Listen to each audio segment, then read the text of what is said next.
Hello, hello, hello, hello, and happy Tuesday to all of you. I'm sitting right here on my computer waiting for my next appointment. As many of you know, I am a mental health professional, so I do counseling and I provide counseling services over the phone and video. I have something that's been on my heart. Yesterday, one of my sisters called me and said, "Hey, did you see that there's a guy from Zimbabwe? I am from Zimbabwe, who actually drank a coke with this poisoned himself, and he died." And I went, "What?" So I went on social media and I started looking for his name, and I was looking through his page. The sad thing about it, and this is the reason why I'm probably making this video.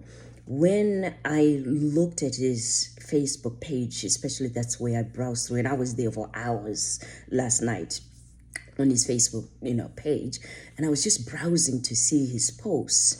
This young man was very depressed. I mean, because the posts in there, somewhere, somehow you would get, some indication that he literally is posting as a finale to say, goodbye, as a way of saying, "God, receive me."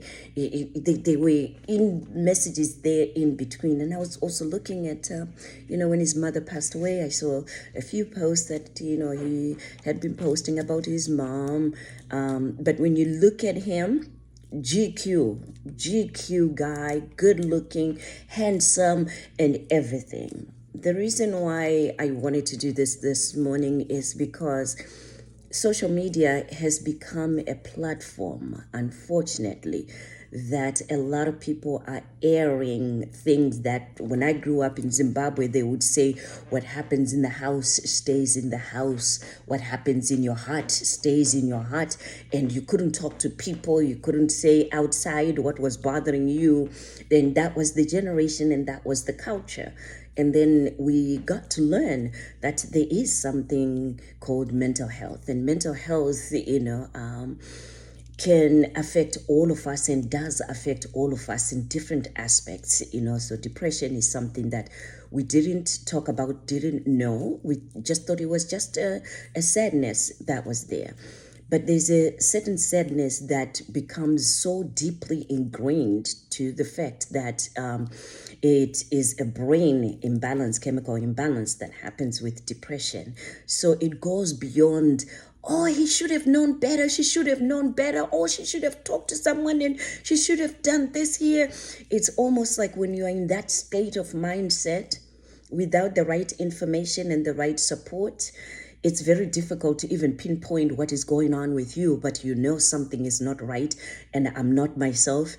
And anything that happens around you when you are in that state of mind, it becomes what we call a trigger. And many times it exacerbates or makes it worse for someone who's already in a depressed state, and an incident happens or something happens to violate their trust, to violate, their belief. And, the economy, it doesn't help, with the economy not being good from around the world in all aspects.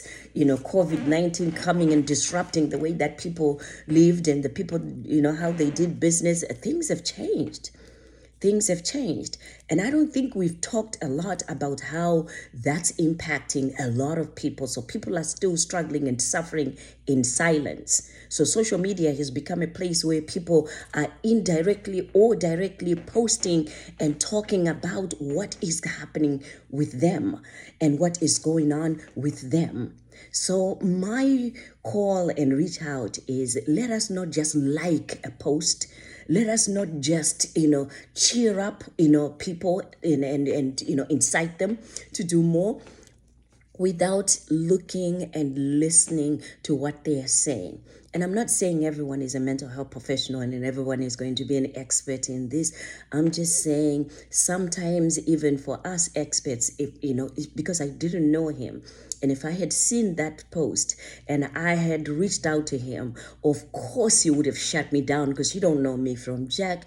And then it comes out as you're judging me and everything, right? So I think we need to normalize We need to normalize receiving, that input that comes from relatives, non-relatives, and friends, especially because now we're on social media and everybody's life is just in the open because people are posting what's going on with their lives. So it's interesting that for this young man, he literally was talking about what's going on. But what I've noticed is a lot of people mask what's going on with them. They don't say what is really going on with them. So as a result, we are seeing all these glamorous and glorious things that are happening, and we're thinking everything is fine when inside they are dying, they are burning. So we have a higher rate of suicides that are happening now. And yes, it's difficult to understand why people would end up hurting themselves, taking their lives away. It's because they're literally struggling with what now we call deep ingrained, clinical depression.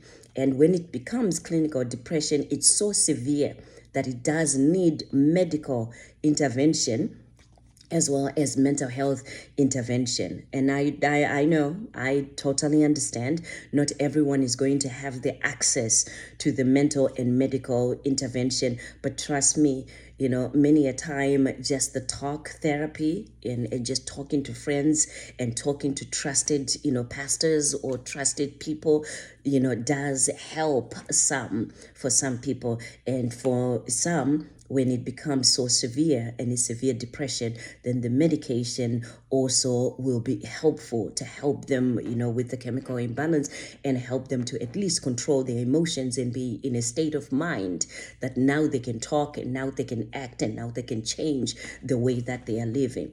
So let's, normalize the fact that, what, people are going to say what they say, out loud on social media, and it's there for that. But people are struggling and people are hurting, and it's high time that we talk about mental health, we talk about anxiety, we talk about depression, and we talk about the symptoms, and how they're affecting a lot of people. So my condolences to this young man's family, because then I know that Zimbabweans are mourning right now. And I noticed also, I think there was another socialite, young lady who was celebrating a birthday in March in Zanzibar and also was in a car accident. My condolences to that, because then here's what happens when we continuously see all those tragic events that are happening as well. That also causes mental health, problems, where people are now in fear and there's grief. I mean, the grief, I'm telling you, when you go through and you scroll through, you start now reliving and seeing other people that we have lost or that the social media has lost, because then many of these young people that are passing away are social media, they are influencers. So when they lose their lives or they get hurt, the whole nation and followers, they all hurt. So the grief that everyone is experiencing, the impact is so high. So my suggestion is, again, as a family of all of those, a social media family, I think, also for those of you that are, influencers, have people that are your assistants that also have access to your pages. That way, at some point or time, they get time to literally test, to go through and grieve with all of you and talk about how, much this impacted them, and talk about, how much they were influenced in real life, by all the influencers that are there. So it's a big thing that, it cannot go unsaid. We cannot go in silence and not open up our doors, our hearts and services for those people that are hurting and going through the grief right now. But depression is real, mental health is real, and it's affecting a lot of people. So my client is here. I just thought, let me just hop on and do a quick video on just I couldn't sleep. I couldn't sleep. I just thought, wow, look at this mental health, thing now that is just impacting the world and everyone. And we need now to, talk about it and to normalize it, that it is something that is going to affect a lot of people and people are grieving. So once again, my condolences. My name is DrStem, and the least I can say is be encouraged.